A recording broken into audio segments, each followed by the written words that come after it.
अस्सलामुअलैकुम। आज का हमारा टॉपिक है disorder spread by droplet infection और ये ट्रॉपिकल एंड कम्युनिकेबल डिसीज़ के सब्जेक्ट के यूनिट 1 का पार्ट 1 है। इसमें हम लोग पढ़ेंगे measles, mumps, diphtheria, pertussis, whooping cough, rubella. Disorder spread by droplet infections. Definition: an infection transmitted from one individual to another by droplet of moisture expelled from the upper respiratory tract through sneezing or coughing. Many infections can be spread by droplet transmission. सही है। इसमें क्या है, disorder spread by droplet infections के इसमें infection transmit होता है एक इंडिविजुअल से दूसरे एक पर्सन से सेकंड पर्सन तक थ्रू ड्रॉपलेट्स के ज़रिए मॉइस्चर में जो होते हैं से ये अपर रेस्पिरेटरी ट्रैक से निकलते हैं। किस चीज़ के ज़रिए? जब कोई स्नीजिंग करता है, खांसता है या कफिंग करता है, छींक अगर उसको कोई आती है। और कौन से वो इन्फेक्शन है जो कि स्प्रेड होते हैं ड्रॉपलेट के ज़रिए? वो है measles, mumps, diphtheria, pertussis, whooping cough, rubella. इसको जर्मन मीज़ल्स भी कहा जाता है। कॉमन कोल्ड, प्लेग, स्ट्रेप्टोकोकल या स्ट्रेप थ्रोट जिसमें इन्फ्लेमेशन हो जाती है थ्रोट की, वो पेन भी होता है। स्कारलेट फीवर, निमोनिया, इन्फ्लुएंजा जिसको फ्लू भी कहा जाता है, meningitis. Measles, rubella or morbilli. It is actually high infectious disease of mostly childhood caused by a specific virus of the group myxovirus genus morbivalis। ये highly infectious disease है जो कि childhood में होता है और ये माइक्सोवायरस की वजह से होता है। एपिडेमोलॉजिकल फीचर्स की क्या है? It is endemic. ये एक ख़ास ग्रुप या एक एरिया में लोगों को होता है। Agent caused by RNA myxoviruses. Source of infection इसका क्या है? Secretion of the nose and throat से होता है। होस्ट फैक्टर्स की इन्फेंसी चाइल्डहुड होते हैं 6 month to 3 years. Sex both में यानी कि मेल एंड फीमेल दोनों में। एनवायरमेंटल फैक्टर्स विंटर सीजन सर्दियों के मौसम में ज़्यादा होता है। Mode of transmission droplet infection के जरिए होता है। इंक्यूबेशन पीरियड यानी कि पैथोजन के आपकी बॉडी के अंदर आने से लेकर सिम्टम ज़ाहिर होने तक के पीरियड को इंक्यूबेशन पीरियड कहा जाता है, यानी 10 to 14 डेज। साइन सिम्टम्स इसके फीवर होगा, स्नीजिंग एंड नेजल डिस्चार्ज होगा, रेडनेस ऑफ द आइज होगा, वॉमिटिंग एंड डायरिया करेंगे, रैशेज होंगे, ये कॉम्प्लेक्स स्पॉट्स हो जाएंगे बॉडी पर।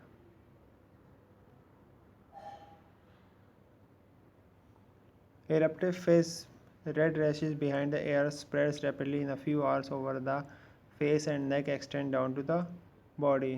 से जो रेड रैशेज होंगे वो आपके एयर के पीछे बनेंगे और वहाँ से कुछ घंटों बाद फेस के ऊपर आएंगे, फिर नेक के ऊपर, उससे नीचे बॉडी की तरफ चले जाएंगे। पोस्ट मीजल स्टेट में क्या होगा कि लूज वेट होगा, वज़न कम होगा, वीकनेस होगी, ग्रोथ रिटार्डेशन यानी कि नॉर्मल डेवलपमेंट उसकी नहीं होगी, एंड डायरिया होगा उसको। मैनेजमेंट इसकी क्या है कि सिम्टोमेटिक मैनेजमेंट होती है, यानी कि जो उसको फीवर अगर उसको है तो उसका फीवर मैनेज करेंगे, तो उसको पेन है तो उसका पेन मैनेजमेंट करेंगे, यानी कि सिम्टोमेटिक मैनेजमेंट जो भी उसको सिम्टम होते हैं उसको कंट्रोल करते हैं। Maintenance of good hydration and replacement of fluids, I fluids से हाइड्रेट उसको रखेंगे और उसको आई फ्लूइड्स देते रहेंगे। विटामिन ए सप्लीमेंट भी उसको देंगे और प्रोवाइड रेस्ट, यानी कि उसको ज़्यादातर रेस्ट करने का बोलेंगे। Placing a bowl of water in the room make the atmosphere more humid which can help relieve cough। से एक प्याला पानी का प्याला भर के रख देंगे उसके रूम में ताकि उसको वहाँ का जो एटमॉस्फेयर है वो ह्यूमिड रहे और उसको आराम मिले कफ करते हुए। प्रिवेंशन इसकी कैसे करेंगे? वैक्सीनेशन करके, आइसोलेशन करके, जिनको है उनको बोलेंगे आइसोलेट कर ले खुद को ताकि दूसरों को ना हो। Avoidance of close contact with patient, कि जिस पेशेंट को ये उससे क्लोज कॉन्टैक्ट करने से दूर रहें। एडिक्वेट डिस्पोजल और सिक्रेशन की, नहीं किसी ने भी स्नीजिंग या छींकते वक्त रुमाल इस्तेमाल किया तो उसको सही तरह डिस्पोज किया जाए। Proper hand washing techniques, complications. Proper hand washing technique ये बेसिक टेक्निक है, यानी कि हर डिजीज़ से प्रिवेंशन के लिए। कॉम्प्लिकेशंस की क्या हो सकती है? निमोनिया या आरटीआई, रिप्रोडक्टिव ट्रैक इन्फेक्शन हो सकते हैं, ओटिस मीडिया हो सकता है, इंसेफेलाइटिस एंड पैरालिसिस हो सकता है। Mums Mumps is an acute infection viral disease characterized by painful swelling and tenderness of one or both parotid and salivary glands। ये एक्यूट इन्फेक्शन वायरल डिजीज़ है जो कि पेनफुल स्वेलिंग कॉज करता है and tenderness parotid gland में, salivary की glands के अंदर। सलाइवरी ग्लैंड हमारे पास 3 हैं, सब लीगुअल ग्लैंड, सब mandibular gland and parotid gland. ये ज़्यादातर पैरोटिड ग्लैंड को अफेक्ट करता है। और दूसरों को भी कर सकता है अगर स्प्रेड हो गया। एपिडेमियोलॉजिकल फीचर्स क्या होंगे? एजेंट मैग्जा वायरस से होता है। सोर्स ऑफ इन्फेक्शन क्या है? पर्सन सफरिंग फ्रॉम मम्स, अगर पेशेंट एक मम से सफ़र कर रहा है तो उसे दूसरे को हो सकता है। ऐसे ये देखें पेरोटिड ग्लैंड अगर अफेक्ट होगा तो इस तरह हो जाएगा।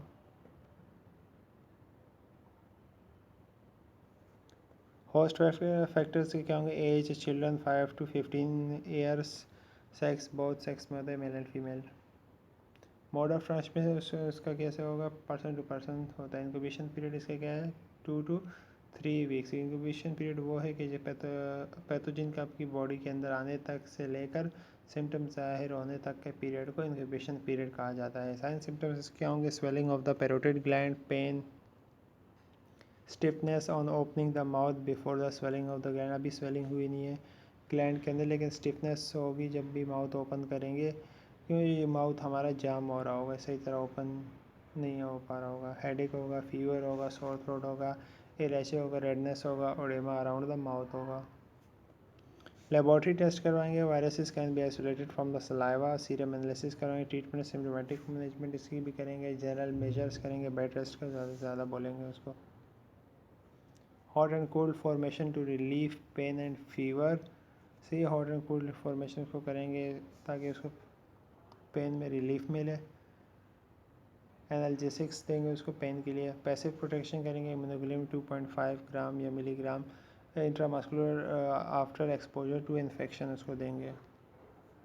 एक्टिव इम्यूनाइजेशन करेंगे। इनएक्टिवेटेड वैक्सीन 0.5 वाला इंट्रामस्कुलर देंगे। कॉम्बाइन वैक्सीनेशन करेंगे क्योंकि mumps vaccine combine with measles as well as rubella, क्योंकि मम्स, मीज़ल्स, रूबेला इन तीनों की एक ही डोज बना के दी जाती है।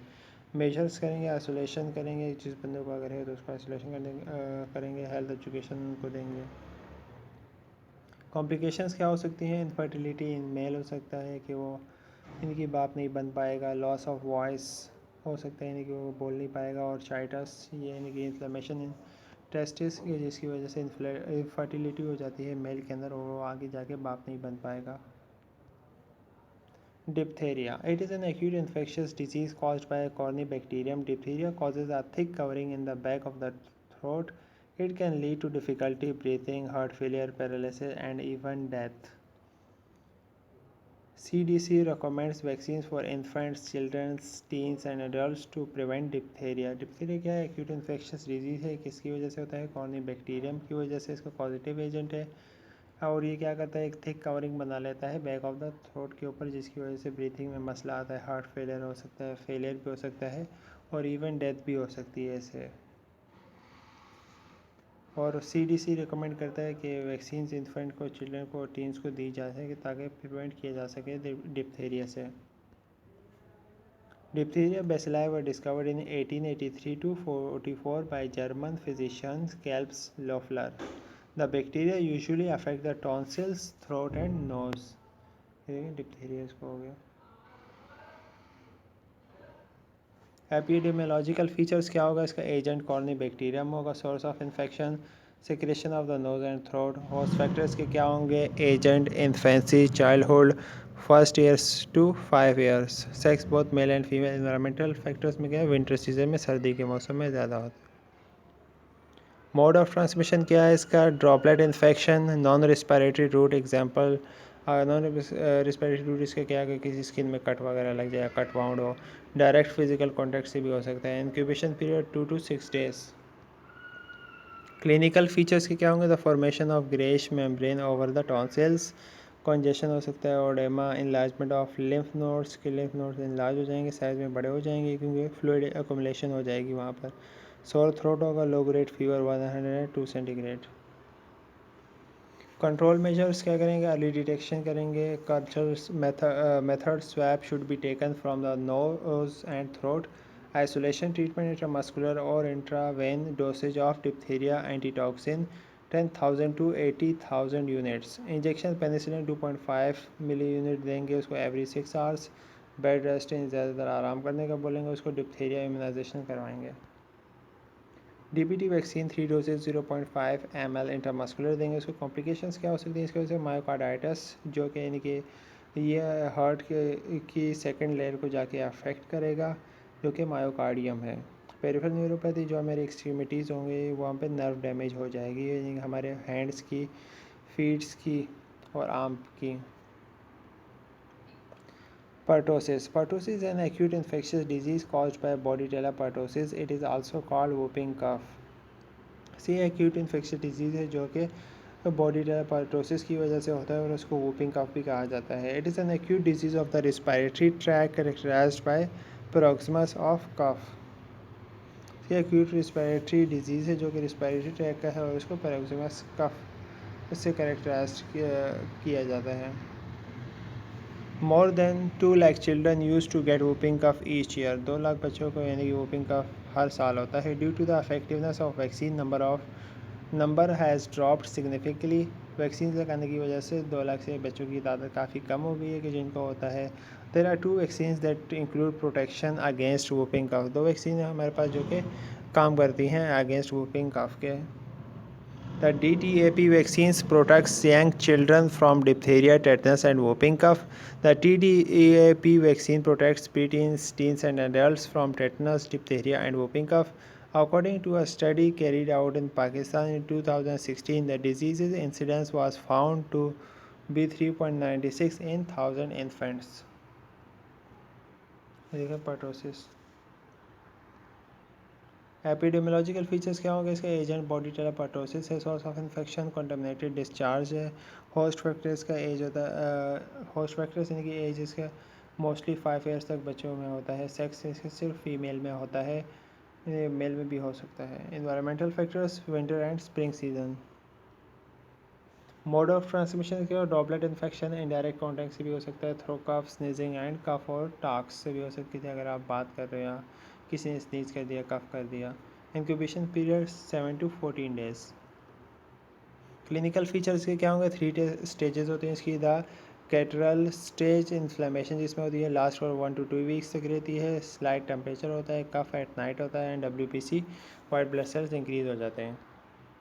Second, the paroxysmal stage recurrent and severe cough होता है, quick succession of bouts and cough, cyanosis यानी कि पेल ब्लूइश स्किन हो जाती है, पिक्चर ऑफ सफोकेशन होने लग जाती है, स्वेटिंग होने लग जाती है। नंबर थर्ड पे the convalescent stage recovery phase जो कि कहलाता है, the patient tend to improve gradually with the disappearance of the system within 1 to 3 weeks, यानी 1 to 3 वीक्स यानी कि उसके सिम्टम्स जाना शुरू हो जाते हैं। कंट्रोल मेजर्स क्या करेंगे? अर्ली डिटेक्शन या डायग्नोसिस करेंगे उसकी, post nasal swab for culture and sensitivity in special medium, यानी कि post nasal swab culture test करवाएंगे इसका ताकि हमें इसका पता चल सके। Several antibiotics are effective against pertussis, से कुछ एंटीबायोटिक्स हैं जो कि अफेक्टिव हैं अगेंस्ट परटोसिस के। Erythromycin is the drug of choice, 4 doses 30 to 50 mg for 10 days. से इरिथ्रोमाइसिन दी जाती है उसको 30 to 50 mg 10 दिनों के लिए। Active immunization DPT vaccine 3 doses 0.5 ml intramuscular दी जाती है। हेल्थ एजुकेशन उसको दिया टैबलेट इरिथ्रोमाइसिन फॉर 14 डेज दी जाती है, या एप्राट्रोपियम स्प्रे 1 वीक के लिए, या इम्प्रूव ऑक्सीजन सेचुरेशन करवाते हैं इसमें। Tablets macrolide frequently use these days, से मैक्रोलाइड टैबलेट्स फ्रीक्वेंटली यूज़ की जा रही हैं इन दिनों में। कॉम्प्लिकेशंस क्या हो सकती हैं इसकी? ब्रोकियल निमोनिया हो सकता है, यानी कि फ्लूइड का भर जाना है किसके अंदर? ब्रोकियल के अंदर। कन्वल्शन हो सकती है, रुकावट आ सकती है, एम्फाइसीमा यानी कि शॉर्टनेस ऑफ ब्रेथ हो सकता है। ये हमारे रेफरेंसेस हैं। Thank you, hope you like it.